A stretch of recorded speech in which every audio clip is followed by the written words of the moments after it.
ونعوذ باللہ من شرور انفسنا ومن سیئات اعمالنا من يهده الله فلا مضل له ومن يضلل فلا هادي له واشهد ان لا اله الا الله وحده لا شريك له واشهد ان محمدا عبده ورسوله یا ایھا الذین آمنوا اتقوا اللہ حق تقاتہ ولا تموتن الا وانتم مسلمون یا ایھا الناس اتقوا ربکم الذی خلقکم من نفس واحدہ وخلق منها زوجها وبث منهما رجالا کثیرا ونساء واتقوا اللہ الذی تساءلون به والارحام ان اللہ کان علیکم رقیبا یا ایھا الذین آمنوا اتقوا اللہ وقولوا قولا سدیدا یصلح لکم اعمالکم ویغفر لکم ذنوبکم ومن یطع اللہ ورسولہ فقد فاز فوزا عظیما سبحانک لا علم لنا الا ما علمتنا انک انت العلیم الحکیم اللہم صلی علی محمد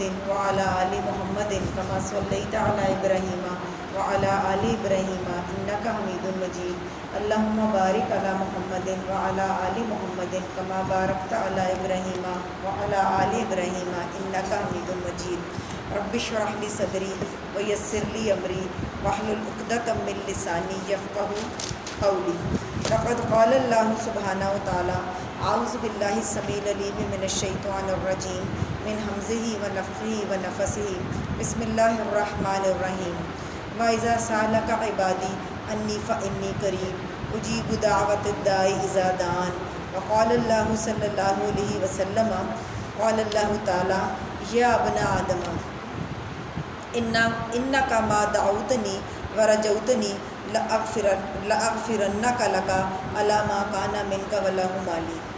انتہائی میری قابل قدر اور قابل احترام میری ماؤں اور میری بہنوں، آج جو ٹاپک میں نے آپ لوگوں کے لیے جو سلیکٹ کیا ہے وہ ہے دعا کی حقیقت، کہ ایکچولی جو ہے یہ دعا جو ہے اس کا دین اسلام میں اس کی کیا حیثیت ہے. اگر میں یہ کہوں آپ سب سے کہ ہم سب کی تخلیق کا جو مقصد ہے، اللہ سبحانہ تعالیٰ نے ہمیں جو پیدا کیا ہے اس کا مقصد ہے وہ دعا ہی ہے. اللہ تعالیٰ نے ہمیں دعا کے لیے پیدا کیا ہے، تو یہ بالکل درست اور صحیح بات ہے. اللہ سبحانہ تعالیٰ نے ہمیں کس کے لیے پیدا کیا ہے؟ دعا کے لیے. اللہ سبحانہ تعالیٰ قرآن مجید میں کیا ارشاد فرماتا ہے؟ وَمَا خَلَقْتُ الْجِنَّ وَالْإِنسَ إِلَّا لِيَعْبُدُونِ. میں نے تمام جنوں اور انسانوں کو صرف اپنی عبادت کے لیے پیدا کیا ہے.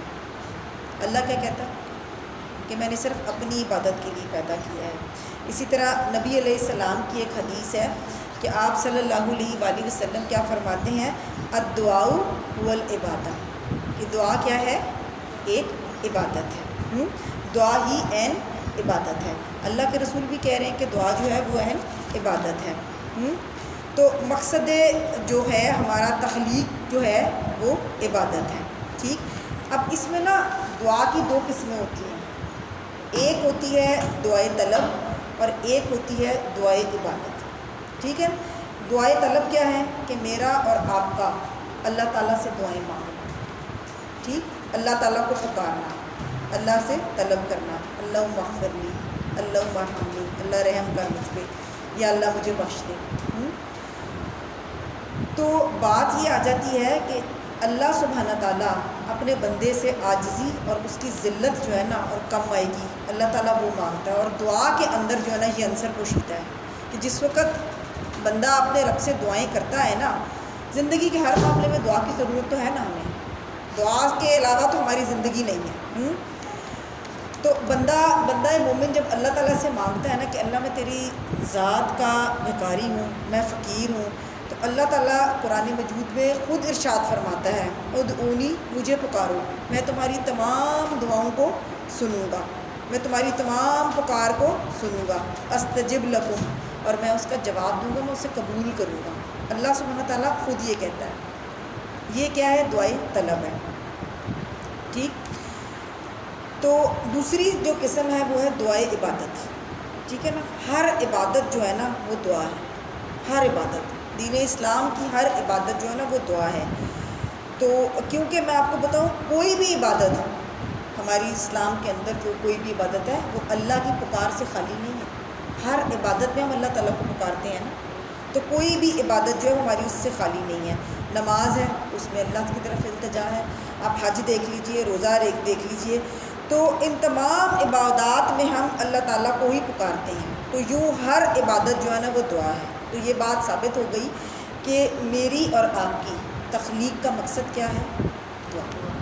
یہ میری اور آپ کی تخلیق کا مقصد کیا ہے؟ تو وہ دعائے طلب ہو یا دعائے عبادت ہو، ہاں، تو یہ آج ہم نے کیا طے کر لیا کہ انسان کی تخلیق کا مقصد کیا ہے؟ دعا، ٹھیک۔ اور ہر قسم کی عبادت کا حقدار کون ہے؟ اللہ سبحانہ تعالیٰ۔ ہر قسم کی عبادت کا حقدار جو ہے نا وہ اللہ رب العزت ہے۔ اور روئے زمین پر سب سے پہلی عبادت وہ کیا تھی؟ وہ بتائے گا، آپ لوگ قرآن کے اسٹوڈنٹس ہیں جی، اللہ آپ کے علم میں برکت ڈالے۔ پہلی عبادت کیا تھی؟ دعا تھی، ربنا ظلمنا انفسنا وان لم تغفر لنا۔ تو پہلی حضرت آدم اور اماں حوا دونوں نے کیا کی تھی؟ عبادت، دعا کی تھی نا، جو اللہ سبحانہ تعالیٰ نے 350 سال کے بعد قبول کی تھی، ہاں۔ تو روئے زمین کی پہلی جسے کہتے ہیں نا عبادت، وہ کیا تھی؟ وہ دعا تھی۔ تو اب میں آپ کو بتاؤں کہ یہ بات انتہائی خطرناک ہے کہ اللہ کے سوا کسی اور کو پکارا جائے، ہاں۔ جب عقیدہ انسان کا بگڑتا ہے نا تو پھر اس میں اللہ کے علاوہ بہت سو کو پکارا جاتا ہے۔ تو دعائے طلب ہو یا دعائے عبادت ہو، دونوں چیزیں جو ہیں، ہاں، اس میں شرک نہیں کرنا چاہیے۔ شرک کی آمیزش جو ہے نا وہ کسی بھی صورت نہیں ہونا چاہیے۔ اگر کسی اور کو دعا میں پکار لیا تو یہ کیا ہوگا؟ اور شرک کے علاوہ کیا ہوگا؟ کفر، یہ کفر ہو جائے گا۔ اگر اللہ سبحانہ تعالیٰ کے علاوہ کسی اور کو پکارا تو وہ کیا ہوگا؟ غیر اللہ کو پکارنا کیا ہے؟ یہ شرک بھی ہے اور کفر بھی ہے، ٹھیک ہے نا۔ اب اس کو تھوڑی سی بات اگر آپ اس طرح سمجھیے نا کہ آپ کہیں گے بات جو ہے نا آپ ذرا سخت کر رہی ہیں، لیکن جب توحید اور شرک کا معاملہ ہوتا ہے نا اور سنت اور بدعت کا معاملہ ہوتا ہے تو یہ اتنی ہی سنگین بات ہوتی ہے اور اس میں سختی بات کہی جاتی ہے، کیونکہ عقیدہ جو ہے نا انسان کا جو عقیدہ ہے یہ انسان کے جنت اور جہنم کا فیصلہ کرے گا، ٹھیک ہے نا۔ ویسے تو ہم کہتے ہیں نا ہم سارے امت محمدی ہیں اور سب کو یہ دعویٰ ہے کہ نبی صلی اللہ علیہ وسلم ہماری سفارش کریں گے، ہاں کریں گے نا، لیکن جس کا عقیدہ درست ہوگا اس کی کریں گے۔ تو آج ہم نے دعا کے ساتھ ساتھ نا اس عقیدے کو بھی درست اپنے کرنا ہے، اور اس میں یہ اتنا معاملہ سخت خطرناک اور سنگین ہے کہ اس میں ایسی ہی بات کی جائے گی، ذرا سخت بات ہی کی جائے گی۔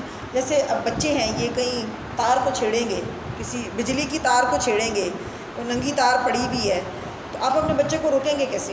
سختی کے ساتھ روکیں گے کہ آرام سے پیار سے کہیں گے بیٹے نہ کرو، بیٹے رہنے دو، یا ایسے کہیں گے؟ سختی کے ساتھ ہی کہیں گے نا۔ تو شرک اور بدعت کا معاملہ بھی ایسا ہی ہے، اس میں ذرا سختی کی جائے گی۔ نہیں، اگر ہم ایسے نہیں کریں گے تو پھر انسانیت ہلاکت اور بربادی کے دہانے پہ کھڑی ہو جائے گی، ٹھیک ہے۔ تو اگر ایک بندے کا عقیدہ اس بات پر قائم ہو کہ صرف پکارنا ہے تو اللہ کو پکارنا ہے، تو اللہ سبحانہ تعالیٰ اس کا انعام کیا دیتے ہیں؟ حدیث قدسی ہے جو میں نے ابھی آپ کو پڑھ کے سنائی تھی۔ اللہ سبحانہ تعالیٰ کہتا ہے آدم کے بیٹے تو جب تک 2 کام کرتا رہے گا، اے آدم کے بیٹے تو جب تک 2 کام کرتا رہے گا، جب تک پوری ذمہ داری کے ساتھ، پوری ذمہ داری اور پوری امانت اور دیانت کے ساتھ 2 کام کرتا رہے گا۔ ما دعوتنی، جب بھی پکارے مجھے پکارے اور تو کسی کو نہ پکارے، اور یہ بات یہ تیرا عقیدہ بن جائے۔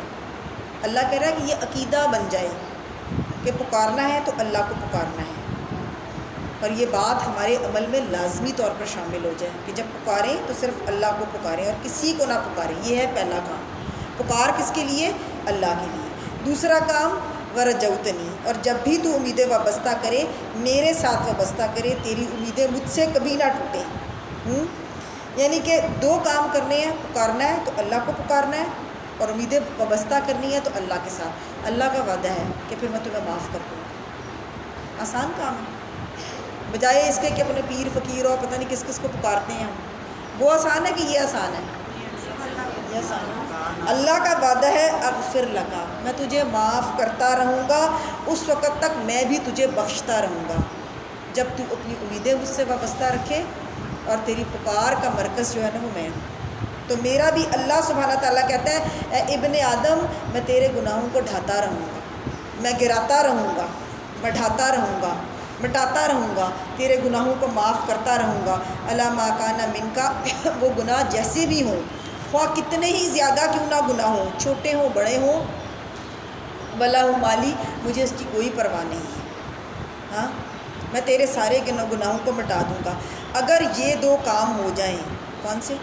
انسان کا، ایک بندہ مومن کا عقیدہ بن جائیں، اس کے عمل کا حصہ بن جائیں، ما رجوتنی اور ما دعوتنی، کہ جب بھی دعا کرنی ہے تو اللہ کے لیے کرنی، کوئی مشکل کشا نہ ہو سوائے اللہ کے، کوئی دستگیری کرنے والا نہ ہو، کوئی داتا نہ ہو سوائے اللہ کے، کوئی حاجت روا نہ ہو، کوئی گنج بخش نہ ہو۔ ہم نے تو آج بہت سے بنائے ہوئے ہیں نا، ہاں یہ سب عقیدے کی خرابی ہے، ٹھیک۔ تو اللہ سبحانہ تعالیٰ کیا کہتا ہے کہ پکارو تو مجھے پکارو، امیدیں وابستہ کرو تو میرے ساتھ وابستہ کرو، ٹھیک۔ کتنی بڑی سے بڑی طلب ہو، چھوٹی سے چھوٹی طلب ہو، مجھے ہی پکارنا۔ تو اللہ کیا کہہ رہا ہے کہ جب تم یہ دو کام کرو گے تو میں تمہاری دعاؤں کو قبول بھی کروں گا، تمہارے گناہوں کو مٹاؤں گا بھی۔ اور توحید جو ہے یہ ہے ایکچولی جو ہے نا، یہ توحید ہے، اور توحید ایک ایسا بہترین اور ایک ایسا بیسک، میں آپ کو بتا دوں، ایسٹ ہے، ایسا سرمایہ ہے جو گناہوں کو مٹانے کی سب سے پہلی اور مضبوط، جسے کہتے ہیں نا، یہ ایک سیڑھی ہے۔ اب آخرت میں اس کا کیا فائدہ ہوگا؟ دنیا میں اللہ سبحانہ تعالیٰ گناہوں کو ختم کرے گا، گناہوں کو مٹائے گا اور دعاؤں کو قبول کرے گا، اگر ہم دو یہ کام کریں گے، پکارنا ہے اللہ کے لیے اور امیدیں ماننی ہے تو اللہ کے لیے، تو اللہ دنیا میں یہ انعام دے گا۔ اب آخرت میں دیکھتے ہیں کہ اللہ سبحانہ تعالیٰ آخرت میں اس کا کیا انعام دے گا ہمیں۔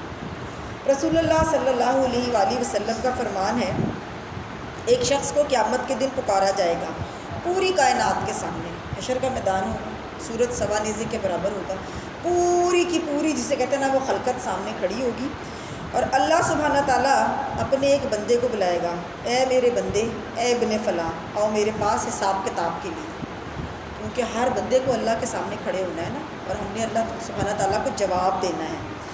تو وہ بندہ جو ہے نا، اب اپنے حساب کتاب کے لیے آگے بڑھ رہا ہے، اس کی پوری زندگی جو ہے نا، وہ اس کے سامنے ہوگی ایک کھلی کتاب کی طرح۔ اس کو امیجن کیجئے ذرا کہ ہم اللہ کی بارگاہ میں کھڑے ہونے کے لیے اللہ کے حضور جا رہے ہیں، اور پچھلی پوری کی پوری زندگی جو ہے نا، وہ ایک ریل کی طرح چل رہی ہے کہ ہم نے زندگی میں کیا کچھ کیا ہے، کہ میں نے اپنے پروردگار کی بارگاہ میں کھڑے ہو کر اس کو حساب دینا ہے۔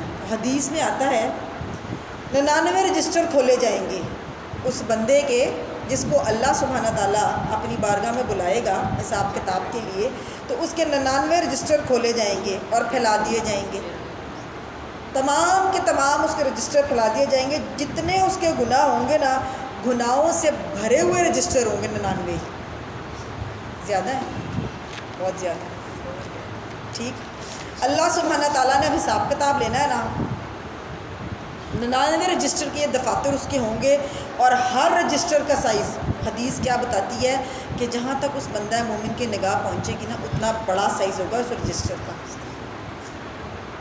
ٹھیک، جہاں تک نظر جاتی ہے۔ اور قیامت کی نظر بھی تو آپ دیکھیے کہ بہت زیادہ پھیلی ہوئی نظر ہوگی، اتنے موٹے لمبے اس کے رجسٹر ہوں گے یہ، اور گناہوں سے بھرے ہوئے ہوں گے۔ قیامت کا ایک مرحلہ ہے میزان۔ میزان کیا ہے؟ ترازو، جہاں پر گناہوں کو تولا جائے گا۔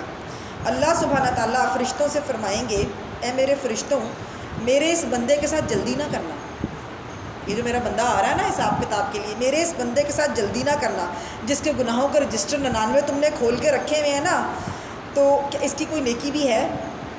اس کی کوئی نیکی اب ہوگی نہیں، 99 جس کے رجسٹر کھلے ہوئے ہیں، تا حد نگاہ تک رجسٹر کھلے ہوئے ہیں، وہ بندہ یاد کرے گا کہ میری کوئی نیکی ہے ہی نہیں۔ اللہ اس بندے کو اپنے پاس بلائے گا اور اسے کہے گا، میرے بندے، میں نے تیری ایک نیکی سنبھال کے رکھی ہوئی ہے، تیری ایک نیکی جو ہے نا وہ میں نے سنبھال کے رکھی ہوئی ہے، میرے پاس تیری ایک نیکی ہے۔ حدیث میں آتا ہے کہ اللہ سبحانہ تعالیٰ ایک پرچی نکالے گا اور کہے گا، یہ تیری ایک نیکی ہے، یہ میں نے تیرے لیے سنبھال کر رکھی ہوئی تھی، اور اللہ سبحانہ تعالیٰ فرشتوں کو حکم دے گا، ایک پلڑے میں اس کے 99 رجسٹر تولو اور ایک پلڑے میں اس کی پرچی کو رکھ دو۔ اب مقابلہ ہو رہا، آپ دیکھیں ذرا، تاحد نگاہ وہ رجسٹر بھی پھیلے ہوئے ہیں، اور وہ اتنے طویل رجسٹر ہیں، 99 وہ رجسٹر ہیں سارے کے سارے گناہوں کے، اور ایک نیکی ہے اور اس کے گناہوں کو تولو۔ اللہ کہے گا اس کے اعمال کو تولو، اور اس بندے سے کہے گا میرے بندے یہ تیرے دفتر کھلے پڑے ہیں، تو خود دیکھ لے، خود جان لے، خود ملاحظہ کر لے۔ کسی قسم کا شک تو نہیں ہے، کوئی اعتراض تو نہیں ہے، کوئی وہم تو نہیں ہے، کوئی عذر ہے تیرے پاس کہ تجھ پر کوئی ظلم تو نہیں کیا میرے فرشتوں نے، کوئی ظلم تو نہیں کیا؟ دیکھ لے، خود دیکھ لے، تیرے پاس کوئی ایکسکیوز، کوئی بہانہ، کوئی عذر ہے آج کے دن میرے لیے پیش کرنے کے لیے؟ بندہ کہے گا اللہ مجھ پر کوئی ظلم نہیں ہوا، میرے پاس کوئی بہانہ بھی نہیں ہے، کوئی عذر ہے ہی نہیں، یہ تمام کے تمام دفاتر میرے ہیں اور یہ میرے گناہ ہیں، میں کسی قسم کے شک و شبے میں نہیں ہوں۔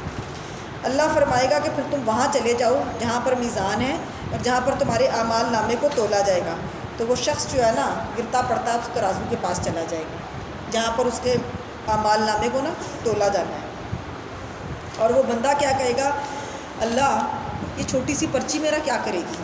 خوفزدہ ہوگا نا، اللہ یہ چھوٹی سی پرچی ان 99 دفاتر کا کیا کرے گی، جو رجسٹر کھلے ہوئے ہیں اس کا کیسے مقابلہ کرے گی؟ اللہ سبحانہ تعالیٰ فرمائیں گے تم جاؤ اپنے گناہوں کا وزن دیکھو۔ بندہ جو ہے نا وہ بندہ مومن وہاں پہنچ جائے گا، حدیث میں آتا ہے کہ جب اس پرچی کو تولا جائے گا نا تو وہ بھاری پڑ جائے گی اور 99 دفاتر ہلکے پڑ جائیں گے، 99 دفاتر ہلکے پڑ جائیں گے اور پلڑا پرچی والا اوپر کو ہو جائے گا، اور چھوٹی سی پرچی جو ہے نا وہ بھاری پڑ جائے گی۔ اب چھوٹی سی پرچی نے ان 99 دفاتر کے پرخچے اڑا دیے، اس کو ریزہ ریزہ کر دیا۔ اب دنیا میں کون سی ایسی نیکی ہے جس کو اللہ تعالیٰ نے سنبھال کر رکھا ہوا ہے اور جس نے 99 جو گناہوں کے رجسٹر ہیں اس کو پرخچے اڑا دیے ہیں؟ تو تمام انسانوں، تمام مخلوقات کے سامنے وہ پرچی کھولی جائے گی اور اس کے اندر کیا ہوگا، اشہد ان لا الہ الا اللہ وحدہ لا شریک لہ واشہد ان محمدا عبدہ ورسولہ۔ یہ ہوگی توحید کی گواہی کہ اللہ کے سوا کوئی معبود برحق نہیں۔ تو آج کتنا ضروری ہے کہ اپنے خالق، اپنے مالک، اپنے پالنے والے جس نے ہمیں پیدا کیا ہے اس کی پہچان ہو، ہمیں کتنا ضروری ہے، ہاں، کہ اس ایک عقیدے کا جو فہم ہے یہ کیا ہوگا، گناہوں کو ختم کر دیا جائے گا۔ لیکن اس میں سب سے جو پہلی چیز ضروری ہے نا کہ عقیدے کا فہم ہونا ضروری ہے۔ ہم کیا کرتے ہیں کفار مکہ کی طرح، ان کا بھی تھا نا، وہ بھی تو مانتے تھے کہ ہاں یہ محمد صلی اللہ علیہ وسلم کہہ تو صحیح رہے ہیں لیکن کیا اپنے آباء و اجداد، اپنی اندھی تقلید کو چھوڑ دیں؟ آج ہم بھی یہی کہتے ہیں، قرآن و حدیث ہمارے سامنے پڑھا جاتا ہے نا، ہم کہتے ہیں لو ہمارے تو گھر میں ایسے نہیں ہوتا، ہم یہی کہتے ہیں میرے خاندان، میری برادری تو یہ کرتی ہے، برادری سامنے آ جاتی ہے نا، حدیث کچھ کہے گی لیکن ہم کہیں گے میری برادری میں نہیں ایسے ہوتا، میری برادری والے، میری فیملی والے مجھے کیا کہیں گے؟ اچھا تم بہت مولانی بن گئی ہو، اب تم نے بہت قرآن پڑھ لی ہے۔ تو عقیدے کا فہم جو ہے نا، اب سوچیں ذرا اس شخص کا عقیدے کا فہم کتنا زبردست تھا اللہ سبحانہ تعالیٰ کے بارے میں، اللہ سبحانہ تعالیٰ ہمارا بھی عقیدہ ایسا کرتا ہے۔ تو پھر جسے کہتے ہیں 99 رجسٹر جو ہے نا ان کا پرخچے جو ہے نا ان کے اڑیں گے، کیوں؟ کیونکہ دیکھیں بندہ اس دن تھر تھر کانپ رہا ہوگا۔ سوچیں ذرا، آپ سوچیں ذرا کہ اس دن حالت کیا ہوگی، سوچ سکتے ہیں ہم، یہ امیجن کر سکتے ہیں کہ ہم نے اللہ کے سامنے کھڑے ہونا ہے اور نجات کا باعث صرف یہ کلمہ۔ ابھی میں نے آپ کو آغاز میں کہا نا کہ اللہ کے رسول صلی اللہ علیہ وسلم جن کا عقیدہ ٹھوس ہوگا نبی علیہ السلام سفارش بھی ان کی کریں گے۔ خالی جو ہماری جو خوش فہمیاں ہیں نا کہ ہم نبی کی امت ہیں اور ہماری وہ سفارش ضرور کریں گے، تو وہ ہر بندے کی سفارش نہیں کریں گے۔ جس کا عقیدہ خالص ٹھوس ہوگا یہ اس کی سفارش ہوگی اور جس کی اللہ سبحانہ تعالیٰ کے ساتھ سچی پہچان ہوگی۔ تو آپ میں سے مبارکباد کے مستحق ہیں وہ لوگ جو یہاں بیٹھ کر قرآن مجید کا مطالعہ کرتے ہیں۔ اللہ کی پہچان جتنی دفعہ جتنا آپ قرآن کا مطالعہ کرتے جائیں گے نا اللہ کی پہچان بڑھتی جائے گی، بڑھتی ہے۔ ہر رکوع ہر آیت کے ساتھ نا ایک نئی پہچان اللہ کے سامنے آتی ہے نا، گھر بیٹھ کے آئے گی اور خالی پڑھنے سے بھی نہیں آئے گی نا۔ تو پھر اللہ سبحانہ تعالیٰ کی معرفت، اس کی پہچان جسے کہتے ہیں نا وہ اتنی ٹھوس ہونی چاہیے کہ پہاڑوں سے بڑھ کر ٹھوس ہو، لوہے سے زیادہ مضبوط ہو. تو پھر میں آپ کو بتاؤں کہ یہ گواہی، یہ چھوٹی سی نیکی جو ہے نا، یہ آخرت میں ہمارے لیے توشہ بن جائے گی. ٹھیک کہ اللہ سبحانہ تعالیٰ کے بارے میں کسی قسم کا کوئی شائبہ، کوئی تصور نہ ہو. تو یہ عقیدہ توحید جو ہے نا، اللہ اس عمل کو قبول بھی کرے گا اور اس کو ہماری یہ بنیاد بن جائے گا ہماری دعاؤں کی قبولیت کے لیے. آج میں آپ کو بات بتاؤں، جن کا عقیدہ اتنا ٹھوس ہوتا ہے ان کی دعائیں ضرور قبول ہوتی ہیں. ابھی آپ نے حدیث سے سن لیا، اللہ سبحانہ تعالیٰ ان لوگوں کی دعاؤں کو رد نہیں کرتا جو صرف اور صرف اپنے رب کو مانگتے ہیں، صرف اور صرف اپنے رب سے مانگتے ہیں. اللہ کے رسول نے کیا کہا کہ اگر تمہیں جوتے کا تسمہ بھی چاہیے نا، کیا اوقات ہے جوتے کے تسمے کی، بتائیے ذرا مجھے، کتنے کا ہے؟ 2 روپے کا ہو، 5 کا ہو گیا ہو، بس. اللہ کے رسول کہہ رہے ہیں کہ جوتے کا تسمہ بھی مانگنا ہے تو مجھ سے مانگو، اللہ سے. اللہ کسی ذات کو بیچ میں نہ لے کے آؤ. ٹھیک. اب میں نے آپ کو 2 قسمیں بتائیں، دعائے طلب جس میں ہم مانگتے ہیں، اللہ تعالیٰ سے سوال کرتے ہیں، اور دعائے عبادت. ہر عبادت دعا ہے، کیونکہ عبادت جو ہے وہ اللہ کے ذکر اور اللہ کی پکار سے خالی نہیں ہے، اور یہ دونوں قسمیں عبادت کی اللہ رب العزت کے لیے ہیں. اگر ہمارے عقیدے میں، ہمارے عمل میں یا دعا میں کسی اور کے لیے ہم نے کوئی کام کر لیا تو وہ کفر اور شرک تک ہم پہنچ جائیں گے اور بندہ دائرہ اسلام اور ایمان سے خارج ہو جائے گا، جس کو آج ہم نے بڑا ہلکا لیا ہوا. ہم سمجھتے ہی نہیں ہیں اتنی باریک باریک چیزوں کو. اگر اللہ کے سوا کسی قبر والے سے مانگ لیا، اور کون کون سے ہیں آپ کو زیادہ پتہ ہوگا، مجھے تو کم ہی پتہ ہے، غوث اعظم اور پتہ نہیں کون کون سے. کن کی 11ویں کن کی ہوتی ہے؟ جی سب کچھ ہو گیا بھائی، پوری کلاس. الحمدللہ، یہ قرآن کی برکت ہے، یہ قرآن کی برکت ہے. ٹھیک. اس کے علاوہ میں آپ کو بتا دوں کہ اگر کسی اور کو پکارا تو بندہ دائرہ ایمان سے خارج ہو جائے گا. جو اللہ کے سوا کسی اور کو پکارے گا تو اس کی اللہ سبحانہ تعالیٰ اس کی دعا بھی قبول نہیں کرے گا. تو دعاؤں کی قبولیت کے لیے سب سے بیسک اور بنیادی چیز کے عقیدہ توحید. تو اللہ سبحانہ تعالیٰ کا وعدہ ہے کہ اگر پوری زندگی اس عقیدے پر قائم رہے جو شخص رہے گا کہ جب بھی مجھے پکارے گا تو مجھے پکارے گا، اپنی امیدیں مجھ سے وابستہ کرے گا، تو اللہ سبحانہ تعالیٰ توحید کی برکت سے اور شرک نہ کرنے کی برکت سے اللہ کہتا ہے میں تمہیں بخشتا رہوں گا، میں تمہیں معاف کرتا رہوں گا. تو توحید کیا ہے؟ دین اسلام کا ثمر ہے، عبادت کا حاصل ہے اور عبادت کا مغز ہے. اسی لیے نبی علیہ السلام نے کیا کہا، جب بھی تم سوال کرو تو اللہ سے سوال کرو، جب بھی مدد مانگو تو اللہ سے مانگو. کیا کرنا ہے؟ صرف اور صرف اللہ سبحانہ تعالیٰ. ٹھیک. دیکھیے ایک بات اور ادھر عقیدے کے حوالے سے میں آپ کو بتا دوں. آج اپنا عقیدہ جو ہے نا، معاشرے کے اندر بہت سی چیزیں جسے کہتا ہے نا، پتہ نہیں گوگل پہ ہیں، فیس بک پہ ہیں، یوٹیوب پہ ہیں، ہمارا عقیدہ خراب کرنے کے لیے اسپیشلی بچوں کے عقائد بھی آج جو ہے نا خراب ہوتے جا رہے ہیں. اور میں آپ کو بتاؤں کالج یونیورسٹیز میں نا آج کل کیا حال ہوتا جا رہا ہے، زیادہ تر نا سیکولر سسٹم جو ہے نا وہ متعارف ہو رہا ہے.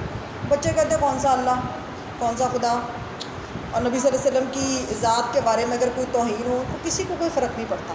پڑتا ہے فرق؟ مجھے بتائیے پڑتا ہے؟ ہمارے دل میں رتی برابر بھی کوئی ملامت جسے کہتے ہیں نا وہ پیدا نہیں ہوتی. ٹھیک.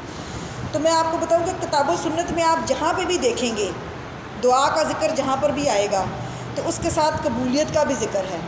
اللہ سبحانہ تعالیٰ کی رحمت جو ہے اس کے بہت سے اللہ سبحانہ تعالیٰ نے قرآن مجید میں نا اس کا ذکر کیا ہے. جہاں پر اللہ تعالیٰ نے کہا مجھ سے دعا مانگو وہاں اس کی قبولیت کا بھی ذکر ہے. جیسے سورہ بقرہ کے بھی میں نے آپ کے سامنے آیت پڑھی نا، رمضان کی روزوں کی آیت کے فوراً بعد کیا آتا ہے، وَإِذَا سَأَلَكَ عِبَادِي أَنِّي فَإِنِّي قَرِيبٌ أُجِيبُ دَعْوَةَ الدَّاعِ إِذَا دَعَانِ. ٹھیک. میرے بندے اگر آپ سے پوچھیں، اس سے بہت بڑا عقیدہ پوشیدہ ہے ایک، میرے بندے اگر آپ سے پوچھیں میرے بارے میں کہ میں کہاں ہوں تو انہیں بتاؤ کہ میں انی قریب، میں ان کے قریب ہوں. ہاں یہ اللہ تعالیٰ کی صفت ہے. قریب ہونا کیا ہے؟ یہ اللہ کی صفت ہے. ٹھیک. اب اس پر غور کریں کہ اللہ تعالیٰ کی صفت ہے قریب ہونا، اللہ کی صفت حاضر ہونا نہیں ہے. ہمارے معاشرے میں کیا عقیدہ ہے؟ اللہ حاضر اور ناظر ہے. اللہ ناظر ضرور ہے لیکن اللہ حاضر نہیں ہے. اللہ حاضر نہیں ہے، اللہ اپنے علم کے ساتھ ہے۔ اللہ کہاں مستوی ہے؟ یہ عقیدہ ہے ہمارا، ثم استویٰ علی العرش، اللہ عرش پر مستوی ہے اور اللہ حاضر نہیں ہے، اللہ صرف ناظر ہے، اللہ دیکھ رہا ہے۔ ٹھیک، تو اللہ جسے کہتے ہیں نا، ہم منہ پہ ہی چڑھا ہوا ہے نا، اللہ حاضر اور ناظر ہے، یہی کہتے ہیں نا۔ دیکھیں بات یہ ہے کہ ناظر کا معنی ہے دیکھنے والا، وہ سمیع اور بصیر ہے لیکن وہ حاضر نہیں ہے۔ قرآن و حدیث میں آپ ہر جگہ قریب پائیں گے، کہیں حاضر کا لفظ نہیں آپ کو ملے گا۔ کہیں حدیث میں آپ اٹھا کے دیکھ لیجئے کہ کہیں آتا ہے کہ اللہ کے رسول نے کہا کہ اللہ تعالیٰ حاضر ہے؟ تو لفظ حاضر پورے کتاب و سنت کے ذخیرے میں اللہ تعالیٰ کے لیے استعمال نہیں ہوا، اور نہ یہ لفظ اللہ تعالیٰ کے شایان شان ہے کہ اللہ حاضر ہے۔ اس کی شان حاضر ہونا نہیں ہے، اس کی شان ہونا ہے انی قریب، وہ ہمارے قریب ہے۔ اور کتنا قریب ہے؟ حبل الورید، وہ ہماری شہرک سے بھی زیادہ قریب ہے۔ اس کی ذات عرش پر ہے، اس کا قبضہ، قدرت، علم، سمع و بصر، تدبیر، اس کا ملک پوری کی پوری کائنات پر ہے، اور یہ قریب ہونے کے معنی میں ہے۔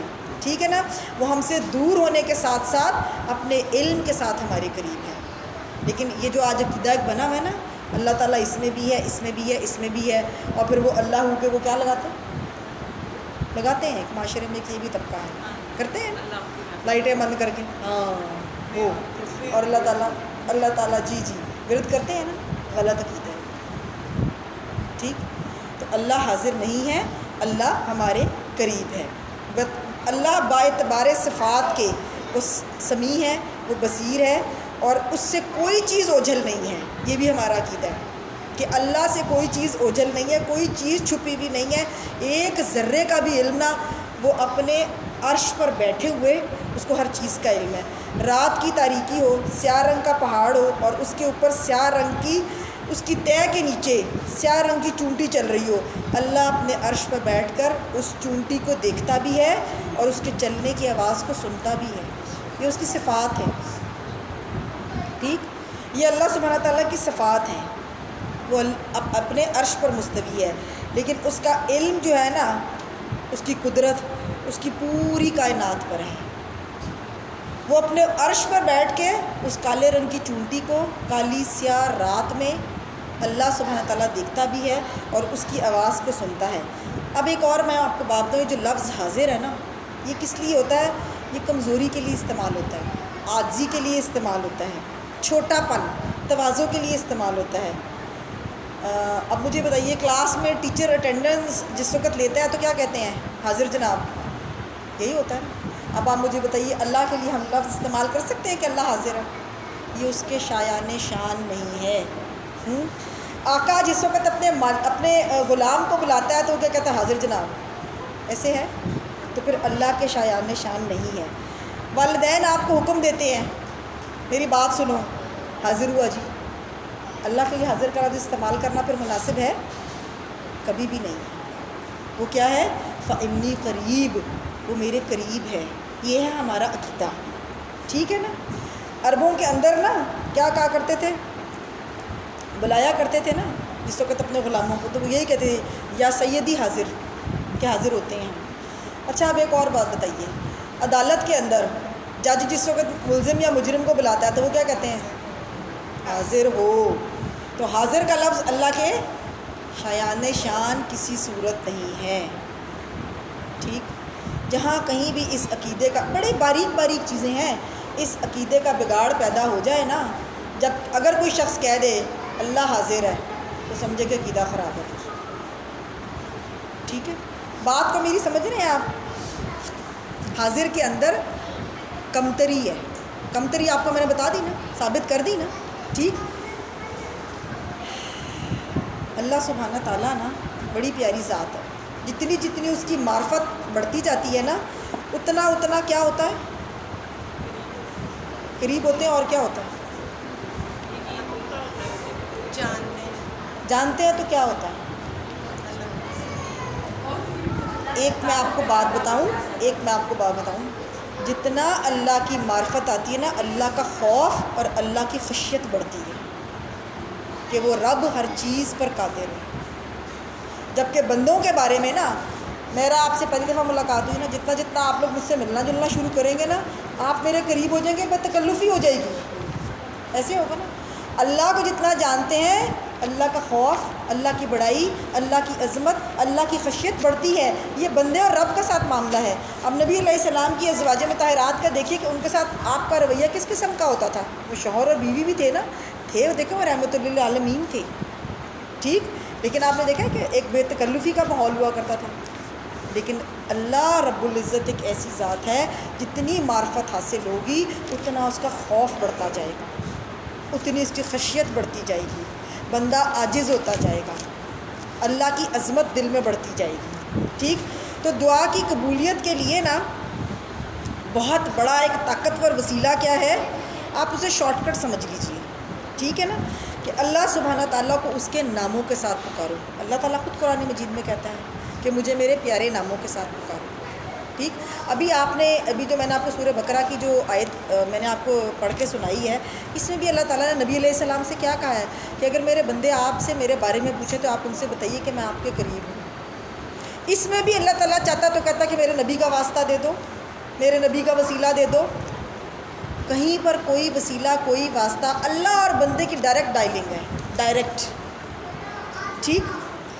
اب اللہ سبحانہ تعالیٰ خود کہتا ہے قرآن مجید میں، سورۃ اعراف میں ہے غالباً، کہ اللہ سبحانہ تعالیٰ کہتا ہے کہ جب تم نے مجھے پکارنا ہے نا، تو ایک شارٹ کٹ میں آپ کو بتا رہی ہوں کہ اللہ کو اللہ کے ناموں سے پکارو، ٹھیک۔ یہ شرعی واسطہ ہے، ٹھیک ہے نا۔ وسیلہ دیکھیں دینا جائز ہے، لیکن کسی بندے کا وسیلہ نہیں دے سکتے ہم، نہ کسی نبی نہ کسی رسول کا۔ آپ اللہ کے رسول کی سیرت کو اٹھا کے دیکھ لیجئے، نبی علیہ السلام نے اپنی زندگی میں، ابھی میں آپ کو آگے واقعہ بھی بتاؤں گی بدر کا، آپ صلی اللہ علیہ وسلم نے کبھی بھی آپ سے پہلے جتنے نبی گزرے ہیں آپ نے ان کا واسطہ دیا؟ کہیں آپ کو دعاؤں میں نظر آتا ہے کہ ابراہیم علیہ السلام کا واسطہ دیا ہو، موسیٰ علیہ السلام کا واسطہ دیا ہو، نوح علیہ السلام کا واسطہ دیا ہو؟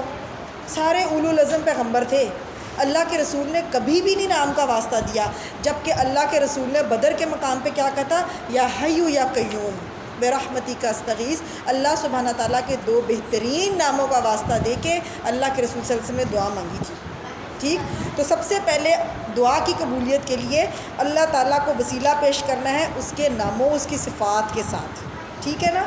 دوسرا وسیلہ پیش کرنا ہے اپنی نیکیوں کا، اپنی نیکیوں کا وسیلہ۔ اب اس کی دلیل آپ لوگوں نے بہت دفعہ سنا ہوگا، وہ بخاری کی حدیث ہے کہ 3 لوگ جو سفر کر رہے تھے غار میں پھنس گئے تھے، وہ سفر کر رہے تھے نا، بارش، بادل، طوفان آیا، اور پھر اس کے بعد وہ تینوں غار میں پھنس گئے، اور تینوں نے کیا کرنا شروع کیا؟ اپنی اپنی نیکیوں کا واسطہ دینا شروع کیا۔ جب تینوں نے اپنی اپنی نیکیوں کا واسطہ دینا شروع کیا، جب پہلے شخص نے اپنی نیکی کا واسطہ دیا تو غار کا پتھر تھوڑا سا سرک گیا، دوسرے نے دیا تو پھر سرک گیا، تیسرے نے دیا تو پھر سرک گیا۔ اور تینوں کے بارے میں محدثین کیا لکھتے ہیں کہ جس وقت انہوں نے اللہ سبحانہ تعالیٰ سے، جس وقت وہ دعا مانگ رہے تھے نا، کہ اللہ سبحانہ تعالیٰ سے، دیکھیں ان کا جملہ ایک بڑا ہی خوبصورت تھا کہ کہتے تھے اے اللہ، اگر آپ کو ہماری کوئی نیکی پسند ہے، تیرے دربار میں اپنی نیکی پیش کر رہے ہیں، اگر تو جانتا ہے کہ ہم نے کوئی نیکی، بڑی طویل حدیث ہے یہ، اس وقت ٹائم نہیں میں آپ کو بتا سکوں، تو کہتے ہیں اگر یہ نیکی تیری رضا کے لیے کی ہے، ریاکاری دکھاوے کے لیے نہیں کی ہے، کوئی دکھاوا، کوئی نمود و نمائش نہیں تھا، کوئی لوگوں سے واہ واہ مقصود نہیں تھا، تیری رضا اور تیرے قرب کے لیے جو نیکی کی ہے نا، تو اللہ سبحانہ تعالیٰ اس نیکی کے وسیلے سے اس غار کو ہٹا دے، اس پتھر کو سرکا دے۔ حدیث کے الفاظ ہیں کہ اللہ سبحانہ تعالیٰ نے تینوں کی اس نیکی کا جو وسیلہ انہوں نے دیا، تو اللہ سبحانہ تعالیٰ نے کیا کیا؟ چٹان کو ریزہ ریزہ کر دیا۔ یہ ہے نیکی کا وسیلہ، یہ ہے عمل صالح کی طاقت، اخلاص کی قوت، کہ چٹان کے پڑخچے اڑ گئے، اللہ کو اتنا پسند آیا، اپنی نیکی کا واسطہ۔ اسی طرح میں آپ کو بتاؤں حضرت سارہ کے سارے بارے میں تو آپ سب جانتے ہو کہ ابراہیم علیہ السلام کی جو بیوی تھی، اور جس وقت ان کو وہ اس بادشاہ نے پکڑ لیا تھا، کیونکہ روئے زمین پر سب سے پہلی جو ہجرت ہے وہ حضرت سارہ اور حضرت ابراہیم علیہ السلام نے کی تھی نا، ٹھیک۔ جب وہ اپنے باپ نے کہا تھا منجنیق میں ڈالا اور جلایا اور سب کچھ کیا، اس کے بعد ان کو وہاں سے بھی نکال دیا، تو حضرت سارہ اور حضرت ابراہیم علیہ السلام ہجرت کر رہے تھے، تو راستے میں بادشاہ نے پکڑ لیا تھا، ٹھیک۔ اب حضرت سارہ کے پاس کیا تھا؟ کیا دعا مانگی تھی؟ انہوں نے کہا تھا یا اللہ میں تیرے اس نبی پر ایمان لاتی ہوں، میں تجھ پر ایمان لاتی ہوں، تیرے نبی پر ایمان لاتی ہوں، اس ظالم آدمی سے مجھے نجات دے۔ اپنے ایمان کا واسطہ دیا تھا، ایمان کو نیکی بنایا تھا، ایمان کو وسیلہ بنایا تھا۔ پھر بادشاہ کے ہاتھ کیا ہو گئے تھے؟ فریز ہو گئے تھے۔ 2 دفعہ اس نے ایسے اٹیمپٹ کیے حضرت سارہ سے۔ حضرت سارہ کی دعا دیکھیں، اپنی نیکی کا واسطہ، اللہ میری اس نیکی کو قبول کر لے کیونکہ میں تجھ پر ایمان لاتی ہوں۔ بہت بڑی نیکی ہے یہ کیا ہے؟ عقیدہ توحید ہے یہ۔ اور پھر وہ بادشاہ وہ خود بھی خوفزدہ ہو گیا تھا، اس نے کہا بڑی ہی کو برگزیدہ عورت ہے یہ، خوفزدہ ہو کے اس نے پھر حضرت سارہ کو چھوڑ دیا تھا۔ ٹھیک، 2 دلیلیں مل گئی۔ یہ بخاری کی حدیث غار والی، حضرت سارہ والی میں نے آپ کو بتائی۔ تو کیا ہے؟ نیکیوں کا وسیلہ جسے کہتے ہیں نا، وہ اللہ سبحانہ تعالیٰ کی ذات میں دینا چاہیے۔ ہاں، اپنے بزرگوں سے دعا بھی کرانی چاہیے، لیکن زندہ، مردہ سے نہیں۔ ہم کیا کرتے ہیں؟ مردوں کے پاس جا کے، قبروں میں جا کے دعائیں مانگتے ہیں۔ وہ کیا ہو جائے گا؟ وہ کیا ہو جائے گا؟ شرک ہو جائے گا۔ ٹھیک ہے نا؟ تو اگر کامیابی انسان کو ملتی ہے، کس طرح دعا مانگنی ہے؟ وسیلہ دینا ہے اللہ کی صفات کے ساتھ، اللہ کے پیارے پیارے ناموں کے ساتھ، اپنی نیکی کا وسیلہ، یا پھر اپنے والدین سے کہیں کہ وہ آپ کے حق میں دعا کریں۔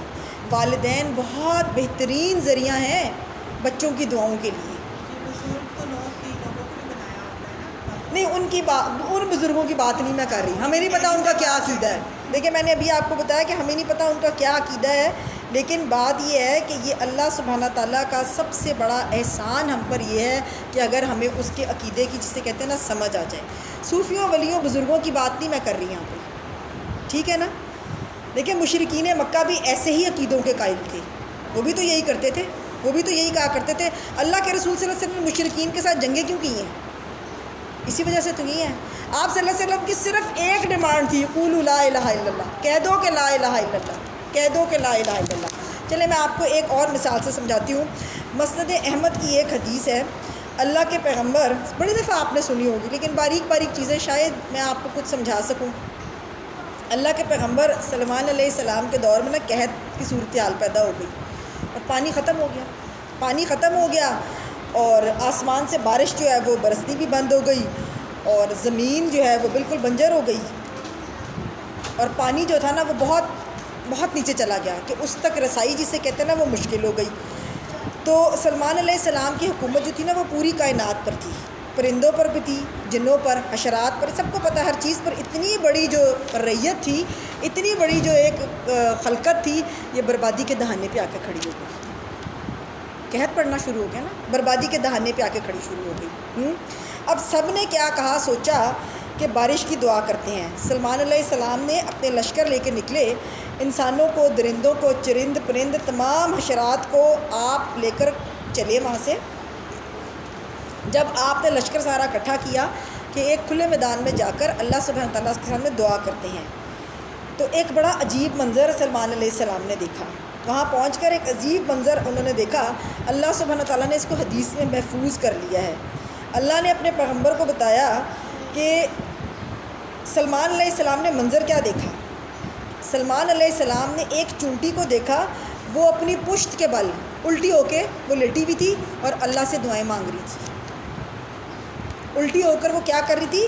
وہ اللہ سے دعائیں مانگ رہی تھی اور اس کے ننھے ننھے ہاتھ پاؤں جو ہے نا آسمان کی طرف تھے۔ وہ کس سے مانگ رہی تھی؟ اس کے ہاتھ پاؤں آسمان کی طرف اٹھے ہوئے ہیں۔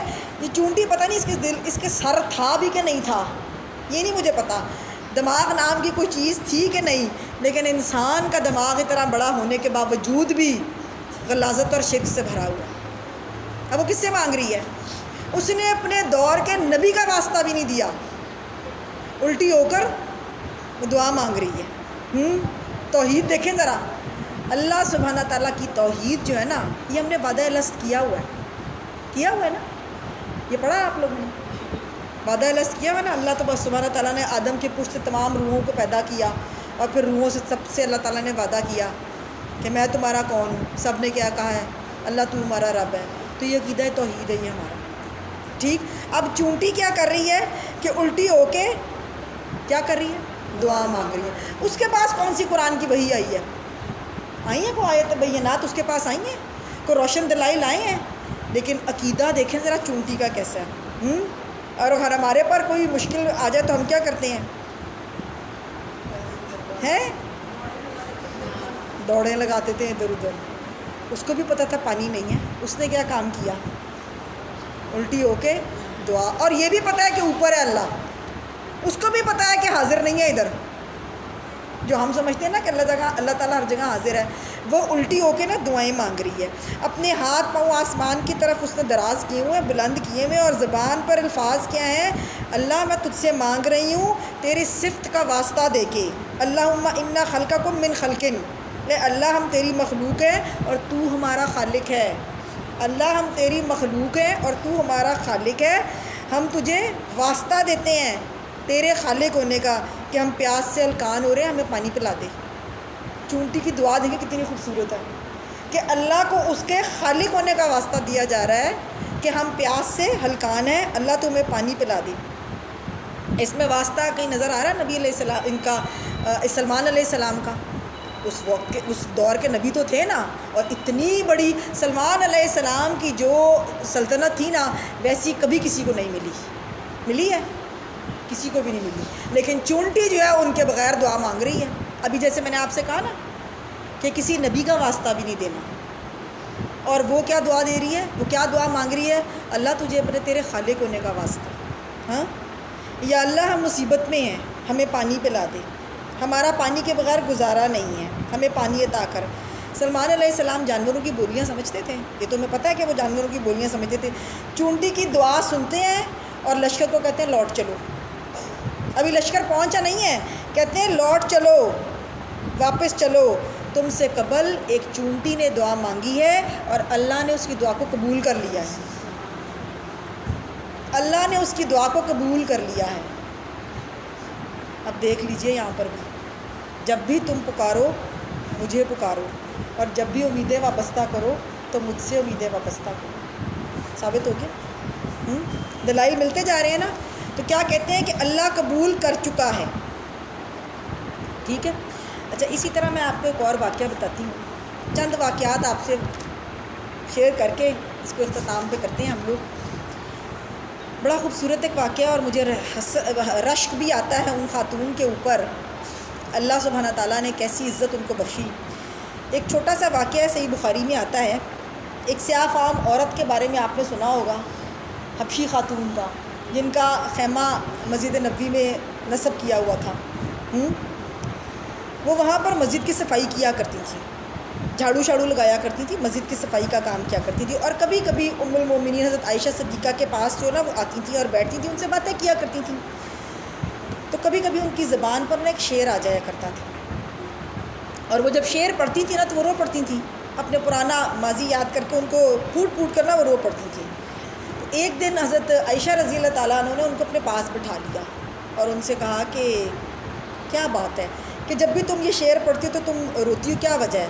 تو کہتی ہیں کہ مجھے نا یہ واقعہ جو نا اپنا ایک یاد آ جاتا ہے، جو سرخ موتی کا واقعہ تھا.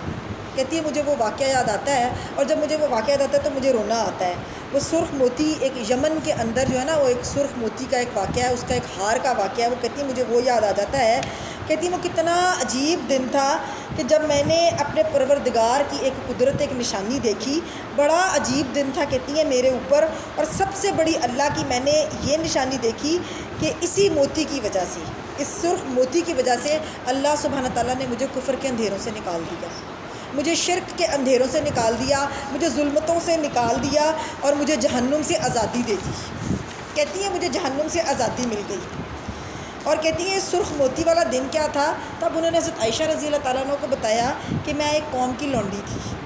کہتی میں ایک قوم کی لونڈی تھی، اور میری ذمہ داری یہ تھی کہ میں اس قبیلے کے جو سردار ہے نا، اس کی بیٹی کے اوپر میری ذمہ داری تھی کہ میں اس کو کھانا کھلانا، نہلانا دھلانا، میں سارے کام کیا کرتی تھی، اس کی خدمت کرتی تھی. بڑا مالدار وہ لوگ تھے اور میں ان کی بیٹی کی خدمت پہ مامور تھی، میری ڈیوٹی تھی. تو اس بچی کے گلے کے اندر ایک یمن کا سرخ جو ہے نا وہ موتیوں والا ایک اس کا ہار تھا. تو کہتی ہیں بڑا قیمتی وہ ہار تھا. ایک دن میں بچی کو نہلا رہی تھی، اور نہلانے سے پہلے میں نے اس کا ہار جو ہے نا وہ میں نے اتار دیا اور ساتھ ہی رکھ دیا. تو اب آسمان سے ایک چیل آئی اور وہ اس کو گوشت سمجھ کے اس کو اٹھا کے لے گئی. کہتی ہیں وہ اس ہار کو اٹھا کر لے گئی، اور اس کو جھپٹی اور اس کو ہار کو بوٹی سمجھ کے اٹھا کے لے گئی. کہتی ہے مجھے بڑا افسوس ہوا کہ بچی کا اتنا قیمتی ہار ہے, اتنا مہنگا ہار ہے. تو کہتی ہے وہ ظاہری بات ہے وہ ہاتھ سے نکل گیا. تو کہتی ہے بچی کو نہلا کر فارغ ہوئی اور قوم کو میں نے اطلاع دی کہ ہار گم ہو گیا ہے اور اس کو چیل اٹھا کر لے گئی ہے, تو سارے میرے پیچھے پڑ گئے. کہتے ہیں یہ کیسے ہو سکتا ہے, تم جھوٹ بول رہی ہو, تم جھوٹ بول رہی ہو, یہ نہیں ہو سکتا, تم نے خود اٹھا لیا کہ تم نے خود اٹھا لیا ہے, یہ نہیں ہو سکتا. اب قوم کی پنچایت جرگا بیٹھا اس عورت کے لیے, جرگا بیٹھا اور قوم میں کہتی ہے میں اکیلی پیش ہوئی, پوری پنچایت لگی ہوئی ہے. اب سوچیں ذرا امیجن کریں کہ ایک عورت ہو, بے بسی کی عالم, لونڈی وہ ہے اور اس کا آگے پیچھے کوئی بھی نہیں ہے, اور کہتی ہے ساری کی ساری قوم کے جو پنچایت کے لوگ ہیں نا وہ مجھ سے سوال جواب کر رہے ہیں ہار کے بارے میں, اور کہہ رہے ہیں, کوئی کہہ رہا ہے اس کے سامان کی تلاشی کرو, کوئی کہتا ہے اس نے جسم میں کہیں چھپا لیا ہے. سب بول رہے ہیں اور سب میری تلاشی لے رہے ہیں. اور آخر کار انہوں نے کیا کہا, اس نے اپنے جسم میں کسی خفیہ حصے میں کہیں چھپا دیا ہوگا, اس کے کپڑے اتار دو, اس عورت کے کپڑے اتار دو. اور کپڑے اتار کر جسے کہتے ہیں نا اس کی تلاشی لو. کہتی ہے میں اتنی خوفزدہ ہو گئی اور میرے دل میں یہ خیال آیا کہ جب اس قسم کی جب صورتحال جب پیدا ہوتی ہے نا اس قبیلے کی بھی, تو جس سے میں دو چار ہو چکی ہوں, تو کہتی ہے میں نے اس قوم کا ایک تجربہ میرے سامنے تھا کہ یہ قوم جب بھی مشکلات میں پھنستی ہے نا تو اپنے بتوں کو بھی پکارتی ہے, اپنے پتھروں کو بھی پکارتی ہے. ویسے تو ان کا عام عقیدہ یہ تھا نا بت پرست تھے, لیکن جب کوئی بڑی مشکل آتی ہے نا اس قوم پر تو پھر ایک ایسی ذات کو پکارتی جس کا نام اللہ ہے. کہتی ہے جس وقت شدید مشکل آتی ہے نا تو پھر ایک ایسی ذات کو پکارتی ہے جس کا نام اللہ ہے. کہتی ہے مجھے اللہ کا تعارف تو نہیں تھا, مجھے اللہ کا تعارف نہیں تھا, مجھے اللہ کی پہچان نہیں تھی کہ وہ کون ذات ہے, لیکن یہ قوم جب مشکل سے دو چار ہوتی ہے تو صرف اس اللہ کو پکارتی ہے. کہتی ہے میں نے بھی صرف اسی وقت جو ہے نا اتنی پریشانی کہ وہ کہتے ہیں اس کو برہنہ کر دو, اس عورت کو ننگا کر دو سب کے سامنے اور اس کے اندر سے ہار برآمد کرو. کہتی ہیں اتنی سخت میرے پر یہ پریشانی اور اتنی مشکل یہ میرے پر پڑ گئی تھی کہ میری اس عزت کو تار تار کر رہے ہیں پوری قوم کے سامنے, اور افسوس بھی اتنا کہ ساری زندگی میں ان کی خدمت کرتی رہی ہوں اور ایک ہار کی وجہ سے میری عزت کو اس طرح تار تار کر رہے ہیں. کہتی میں نے اسی ٹائم اللہ کو پکارنا شروع کر دیا. کہتی میں نے اللہ کو پکارنا شروع کر دیا کہ یا اللہ مجھے اس مشکل سے نکال دے, اتنی بڑی مصیبت آفت ہے تو مجھے نکال دے. یہ قوم جب بھی تجھے پکارتی ہے نا یہ مصیبت سے باہر آ جاتے ہیں, اور آج مجھ پر بھی یہ ساری کی ساری قوم جو ہے نا مجھے جھپٹنے مجھے نوچنے کے لیے تیار ہے. تو اللہ سبحانہ تعالیٰ سے کہتی کہ تو مجھے بھی اس مشکل اس مصیبت سے نکال دے. جرگہ قائم ہے, سب لوگ بیٹھے ہوئے ہیں, پنچایت لگی ہوئی ہے. وہ چیل اوپر سے آتی ہے, لونڈی پکار رہی ہے اپنے اللہ کو, وہ چیل اوپر سے آتی ہے, پوری کی پوری قوم منظر دیکھتی ہے کہ ہار پھینک کے چلی جاتی ہے. پوری کی پوری قوم نے کیا دیکھا کہ ہار جو ہے نا سامنے پھینک کے چلی جاتی ہے. مسئلہ حل ہو گیا. اللہ کا تعارف نہیں ہے لیکن اللہ کو پکارا پتہ نہیں کس دل کے ساتھ. ہاں اب اس لونڈی کی صداقت, اس کی سچائی پہ پوری پنچایت کو نا شرمندہ بھی ہوئے ہوں گے, سب کو نا صداقت پہ یقین آ گیا اور مسئلہ حل ہو گیا. اب خاتون جو ہے نا یہ بے قرار ہو گئی ہیں, بے چین, پریشان.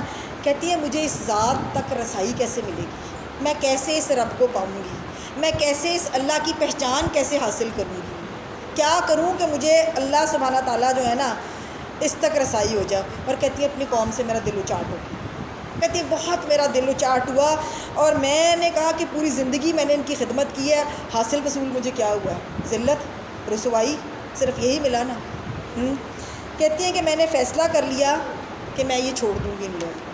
کہتی میں نے یہ فیصلہ کر دیا کہ میں اس قوم کو چھوڑ دوں گی, لیکن جاؤں گی کہاں, آگے پیچھے تو کوئی بھی نہیں ہے میرا تو کوئی والی وارث ہے ہی نہیں, میرے پیچھے ہے کون, نہ کوئی میرا آگے پیچھے ہے, نہ کوئی میرا انتظار کرنے والا ہے. اب کیا کہتی ہیں کہ بس میرا دل اچاٹ ہوا اور کہتی ہیں کہ میں نے اس فیصلہ کر لیا کہ میں اس قوم کو چھوڑنا ہے, میں ان کو چھوڑ دوں گی. میں نے صرف اور صرف کیا کرنا ہے, میں نے اپنے رب تک رسائی حاصل کرنی ہے. اب کیا ہوا, پریشان تھی بہت زیادہ, اللہ سے رسائی حاصل کرنا چاہتی تھیں اور ان سب کو چھوڑنا بھی چاہتی تھیں. اب انہوں نے کیا کیا کہ دعائیں پھر اللہ سبحانہ تعالیٰ سے مانگنی شروع کر دی. اور رات کے وقت وہاں سے قافلے گزرتے تھے, قافلے وہاں سے گزرتے تھے. تو اس میں نا ایک دن یہ قافلے میں شامل ہو گئی. کہتی ہیں کہ میں بھی کسی قافلے میں شامل ہو جاؤں گی اور مجھے اللہ تک کم از کم کوئی نہ کوئی رسائی مل جائے گی, اس قوم سے میری جان چھٹ جائے گی جنہوں نے مجھے اتنا بے عزت کر دیا ہے. اب دیکھیں ایک خاتون ہے بیچاری، اتنی سے کہتے ہیں نا ایک اس کی بیچارگی کا ہی عالم ہے کہ اس کے ساتھ اس کا معاملہ کیا ہوا ہے.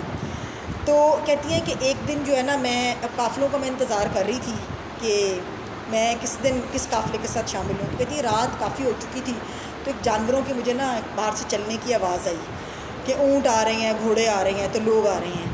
تو کہتی ہیں اسی اس رات کی تاریکی میں نا میں خاموشی سے باہر نکلی، اور خوف تو مجھے تھا کہ میں اکیلی ہوں، تنہا ہوں، یہاں سے بھی میرا آسرا بالکل ختم ہو جائے گا.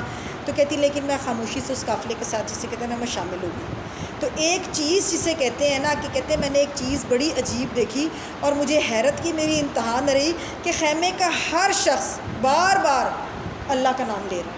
کوئی کہتا ہے سبحان اللہ، کوئی کہتا ہے الحمدللہ، کوئی کہتا ہے لا الہ الا اللہ، اور کوئی کہتا ہے اشہد ان لا الہ الا اللہ. کہتی بار بار اس قافلے کے لوگ جو ہیں نا وہ اللہ سبحانہ تعالیٰ کو نا نام لے رہے ہیں. کہتی میں مطمئن ہو گئی کہ مجھے اب جو ہے نا اپنی منزل مل جائے گی. کہتی ہیں ایک اللہ کا نام لے رہے ہیں اور ایک اور ہستی کا نام لے رہے ہیں، رسول اللہ صلی اللہ علیہ وسلم. جب ان کا نام لیتے ہیں تو اتنی عزت اور اتنی تکریم، اتنی عزت سے نام لیتے ہیں. کہتی میرے دل میں اور چیز جسے کہتے ہیں نا یقین پیدا ہوتا گیا کہ اب جو ہے نا مجھے میری منزل مل جائے گی. چلتے چلتے مدینہ آ گیا، قافلے میں شامل ہوئی اور مدینہ پہنچ گئی. مدینہ پہنچ کر اللہ کے رسول صلی اللہ علیہ وسلم سے ملاقات ہوئی اور آپ کو سارا ماجرا سنایا. ساری کی ساری بات جسے کہتے ہیں نا، اب دیکھ لیجیے توحید تھی نا، اللہ کی توحید سے کہاں سے چلی ہوئی ہے.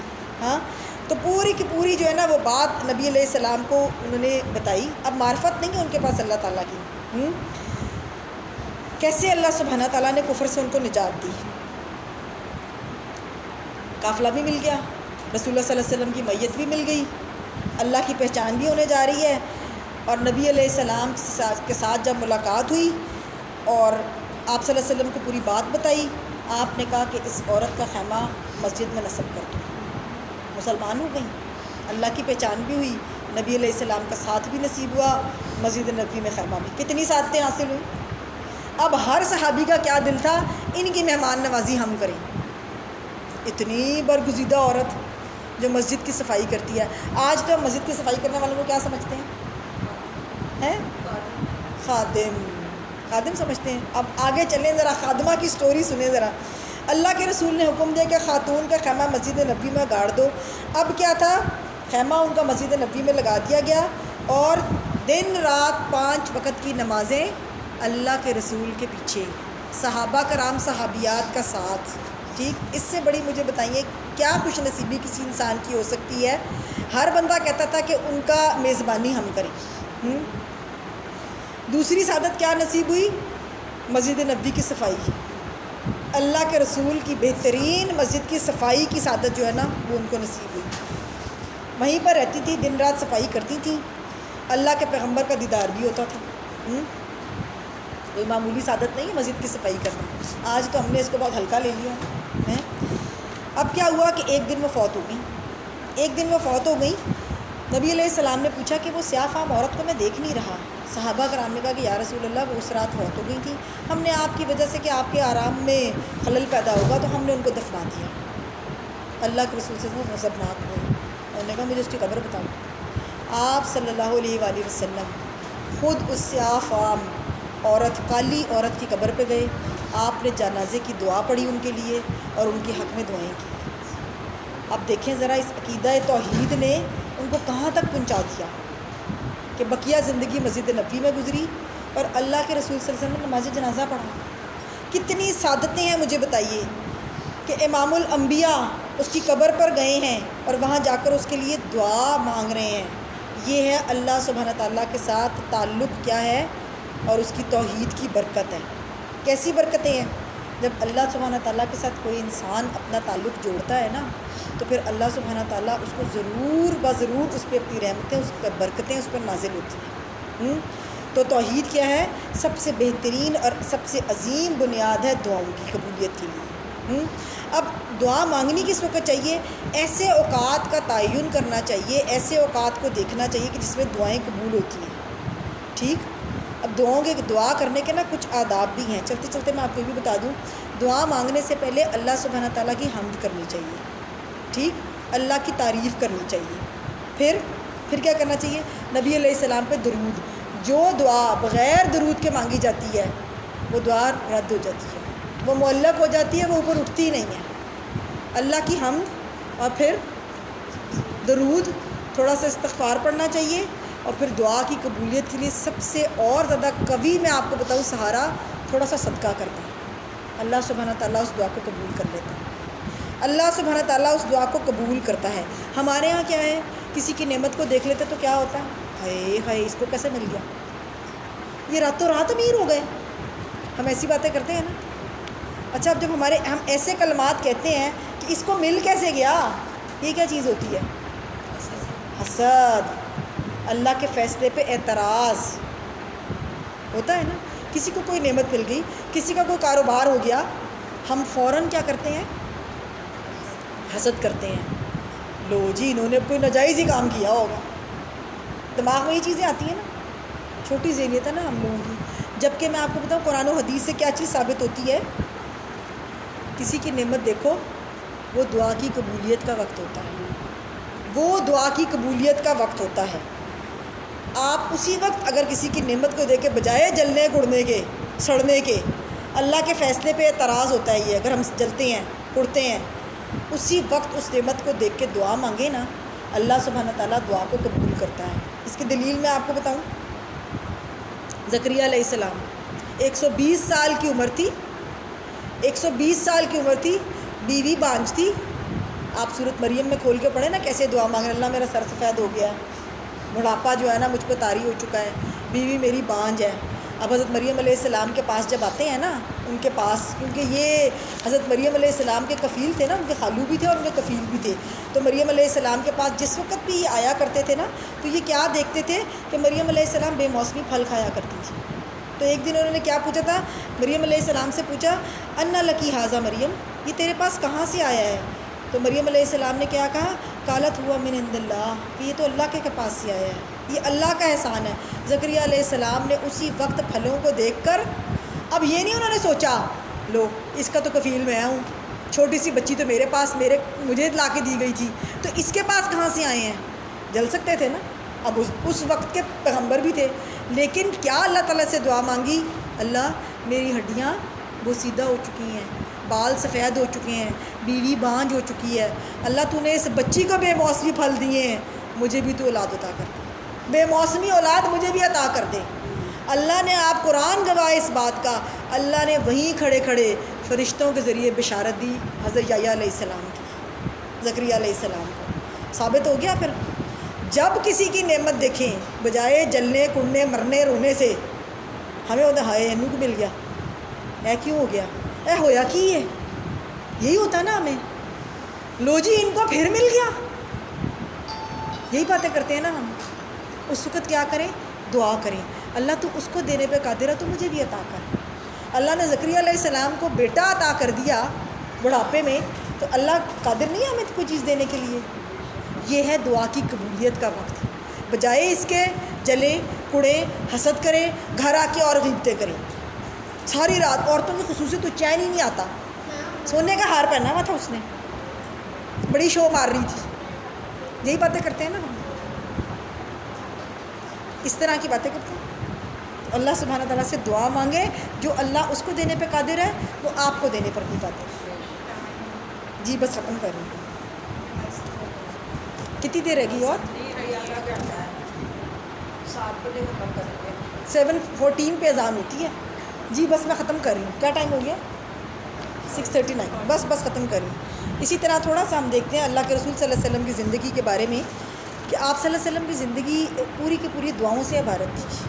ٹھیک پڑھتے ہیں نا آپ لوگ قرآن و حدیث میں, کہ آپ صلی اللہ علیہ وسلم کھانا کھاتے تھے تو دعا مانگتے تھے, کھانے کے بعد تو دعا مانگنا, گھر سے نکلنا تو دعا مانگنا, آئینہ دیکھنا تو دعا مانگنا, سواری پہ بیٹھنا تو دعا مانگنا.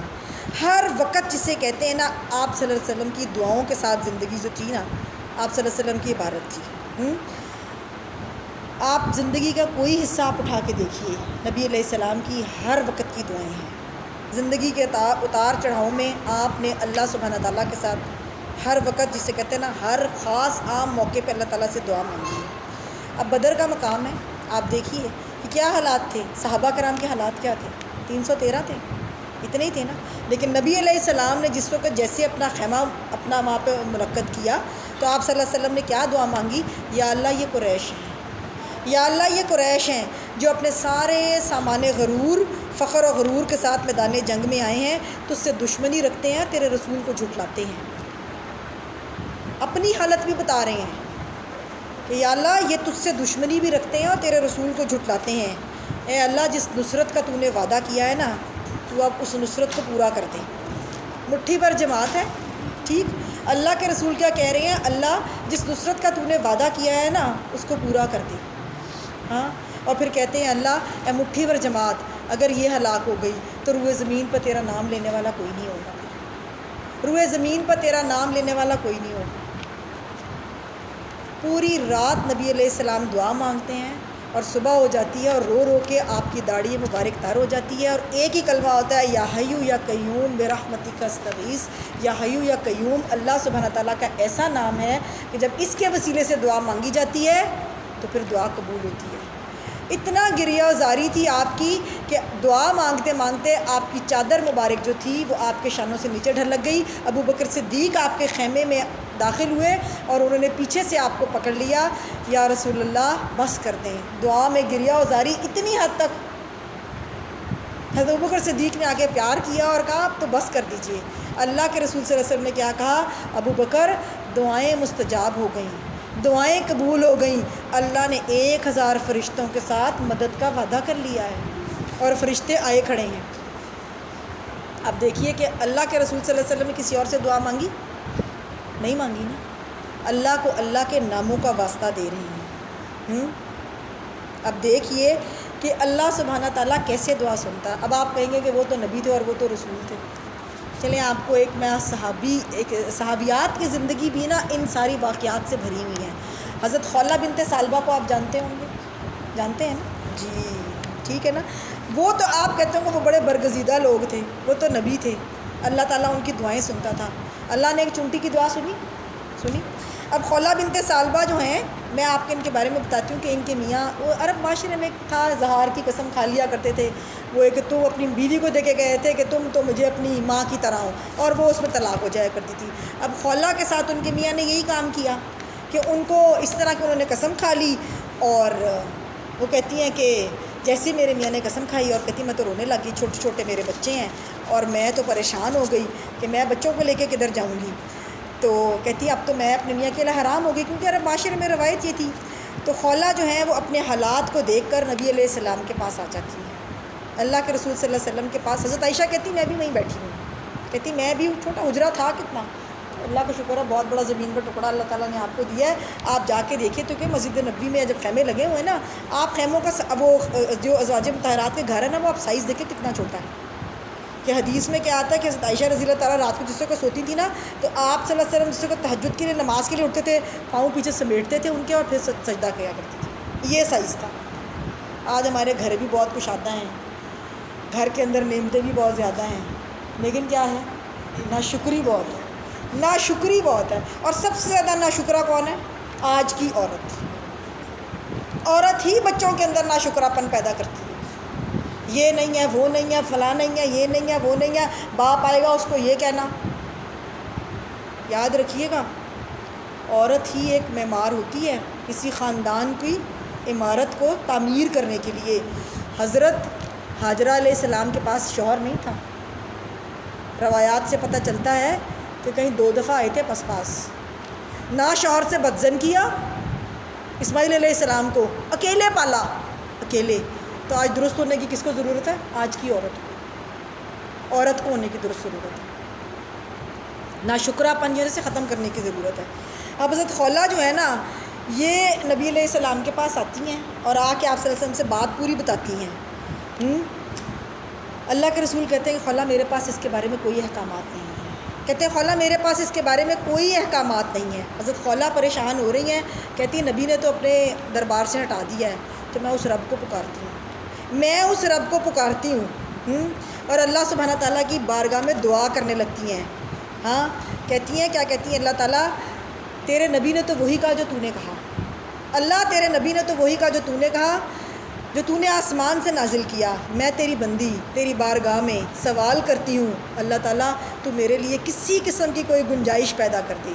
سیدہ خولہ فرماتی ہیں کہ آسمانوں تک میری یہ بات پہنچی۔ آپ دیکھ لیجئے 28واں پارہ شروع میں کیا آتا ہے، قد سمیع اللہ قول التی تجادلک فی زوجہا فی وتشتکی الی اللہ، کہ اللہ سبحانہ تعالیٰ نے قد تحقیق سن لی اس عورت کی بات جو نبی علیہ السلام سے اپنے خامند کے بارے میں جھگڑا کر رہی تھی۔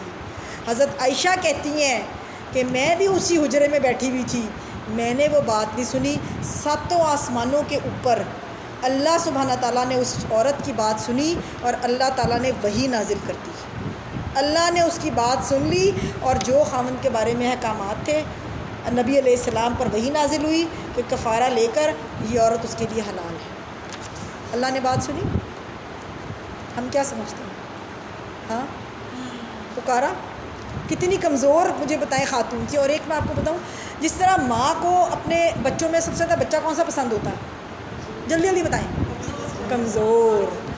اللہ کو اپنی مخلوق میں عورتیں بڑی کمزور ہیں، اللہ کو بڑا پیار آتا ہے ان پہ۔ دعا تو پھیلائیں، ہاتھ تو پھیلائیں اس کے سامنے، مانگے تو صحیح۔ اللہ اپنی کمزور مخلوق سے محبت کرتا ہے اور ہم بڑی کمزور عورتیں ہیں، اللہ کو پتہ ہے، اللہ نے پیدا ہی ایسا کیا ہے نا، تو دعا مانگیں اللہ تعالیٰ سے۔ زندگی کا ہر گوشہ، ہر جگہ پہ اللہ سبحانہ تعالیٰ کے لیے دعا مانگیں، آپ اس سے مانگے تو صحیح، اللہ تعالیٰ دیتا ہے۔ اسی طرح میں آپ کو بتاؤں، حضرت ابو ایوب انصاری کی بیوی جو ہے نا، جب نبی علیہ السلام ہجرت کر کے مدینہ آ رہے ہیں تو آپ کے استقبال کے لیے، جسے کہتے ہیں نا، پورا کا پورا مدینہ باہر ہے، پورا کا پورا مدینہ، اور حضرت ابو ایوب انصاری اور ان کی زوجہ ام ایوب یہ کیا دعا کرتی ہیں؟ کہتی ہیں کہ میرا دل کرتا ہے کہ نبی علیہ السلام ہمارے گھر جو ہے نا وہ ٹھہر جائیں۔ اپنے خامن سے کہتی ہیں کہ میرا دل کرتا ہے، اب دونوں میاں بیوی کے اندر اتنی عقیدت، اتنا احترام ہے اور اتنی جان ساری ہے اللہ کے رسول صلی اللہ علیہ وسلم کے لیے کہ زوجہ ایوب کہتی ہیں کہ کاش اللہ کے رسول جو ہے نا وہ ہمارے مہمان بن جائیں۔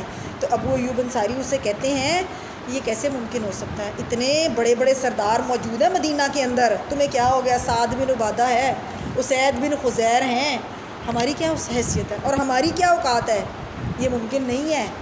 زوجہ ایوب کہتی ہیں میری تو اللہ سے یہی دعا ہے، میری تو اللہ سے یہی دعا ہے کہ یہ ہمارے مہمان بن جائیں۔ اونٹنی کہاں کے بیٹھتی ہے؟ ان کے دروازے پہ۔ سب کے سب اٹھ کے کیا کرتے ہیں؟ اونٹنی کو ہٹانے کی کوشش کرتے ہیں کہ اونٹنی اٹھ جائے۔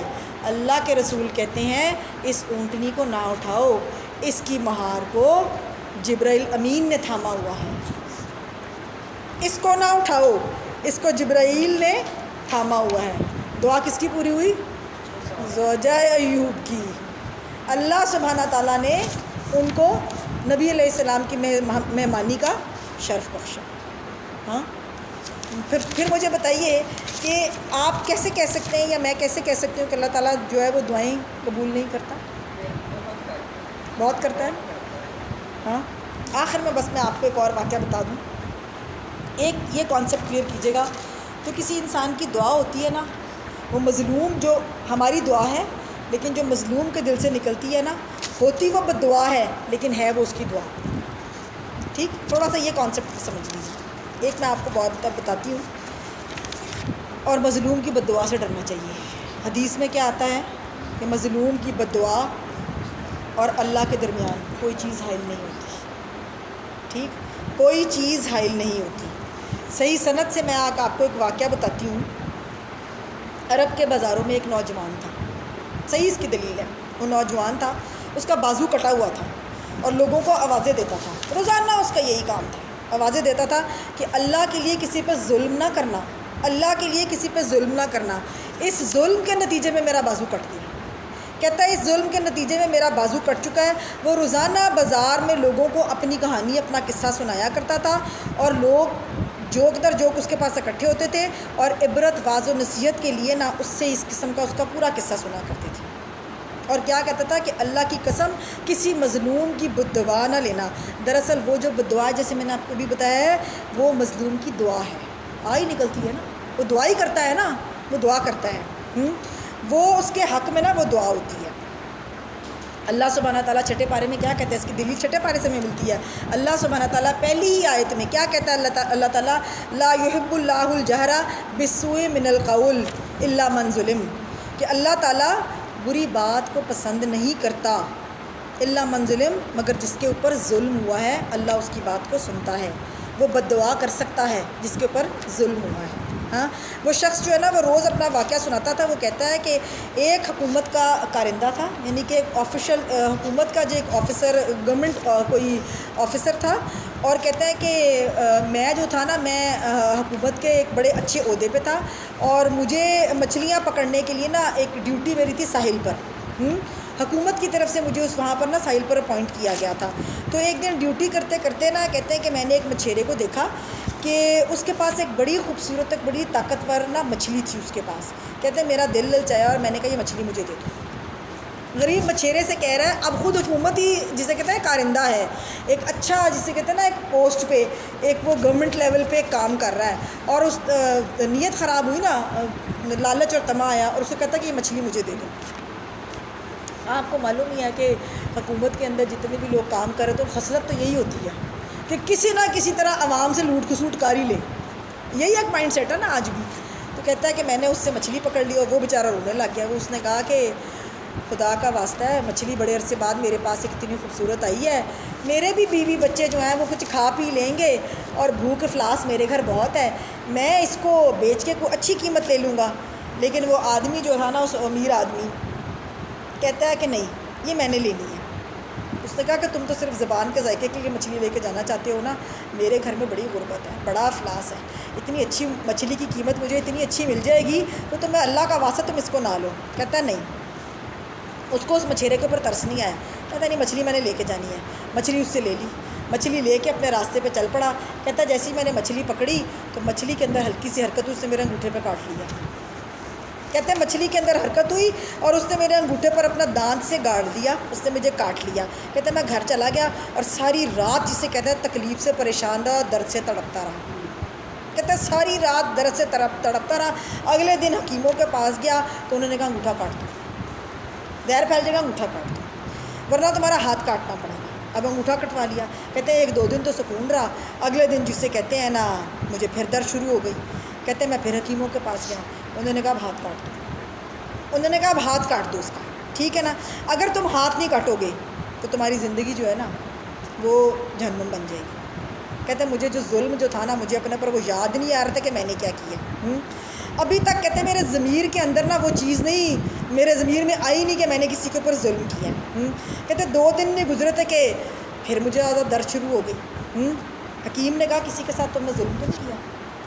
اب حکیم نے پوچھا تم نے کسی کے ساتھ ظلم کیا ہے؟ تم نے کوئی ظلم کیا ہو؟ کہتا مجھے مچھیرا دماغ میں آ گیا، فوراً میرے دماغ میں وہ مچھیرا آیا۔ میں نے کہا کہ اس مچھیرے کو تلاش کرو۔ اب جب مچھیرے کو تلاش کرنے کا حکم دیا، مچھیرا وہاں سے نا گھر چھوڑ کے جا چکا ہوا تھا۔ کہتے ڈھونڈتے ڈھونڈتے جسے کہتے ہیں نا کہ مچھیرے کی تلاش شروع کی، وہ کسی دوسرے شہر میں جا کے آباد ہو گیا تھا۔ مچھیرا جو نا کسی دوسرے شہر میں جا کر آباد ہو گیا تھا، منتقل ہو گیا۔ ڈھونڈتا ڈھونڈتا کہتا ہے میں اس کے دروازے پر پہنچا، میں نے دستک دی تو اس نے دروازہ کھولا۔ اس نے کہا مجھے پہچانتے ہو؟ اس نے کہا مجھے پہچانتے ہو؟ مچھیرے نے کہا ہاں میں تمہیں بہت اچھی طرح پہچانتا ہوں، میں تمہیں بہت اچھی طرح پہچانتا ہوں۔ ابھی 7-8 دن پہلے تم نے مجھ سے میری مچھلی لے لی تھی، تم نے مجھ سے میری مچھلی لے لی تھی، اور پھر تم نے کیا کہا تھا، اور آج تم مجھے کہہ رہے ہو کہ مجھے، اس سے جا کے نا معافی مانگتا ہے، اور آج تم مجھے کہہ رہے ہو کہ مجھے اللہ کی رضا کے لیے معاف کر دو۔ ہاں، وہ کہتا ہے کہ تم نے مجھ سے مچھلی لی اور آج تم میرے در پہ کھڑے ہو، اور اب تم مجھ سے فریاد کر رہے ہو کہ تم مجھے اللہ کے لیے معاف کر دو۔ وہ کہتا ہے کہ تم مجھے خدا کا واسطہ اللہ کی رضا کے لیے معاف کر دو، جو میرا بازو کٹ چکا ہے نا، یہ ظلم کا نتیجہ ہے۔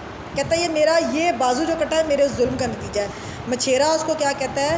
مچھیرا کہتا ہے کہ تیری یہ حالت دیکھ کر نا میں تجھے معاف تو کر دیتا ہوں، مگر تم کو معلوم ہے کہ جب تم نے مجھ سے مچھلی لے لی تو میرے ہونٹوں سے اس وقت ایک بد دعا نکلی، اور میں نے کیا کہا کہ یا اللہ اس بندے کے اوپر اپنے عظیم الشان قدرت کا نمونہ میری آنکھوں کے سامنے دکھا دے، اور مجھے پتہ چل جائے کہ تو 7 آسمانوں کے اوپر تو مستوی ہے اور مظلوموں کی فریاد کو سننے والا ہے، اور تو مظلوموں کی فریاد کو سننے والا ہے اور ان کی داد رسی کرنے والا ہے۔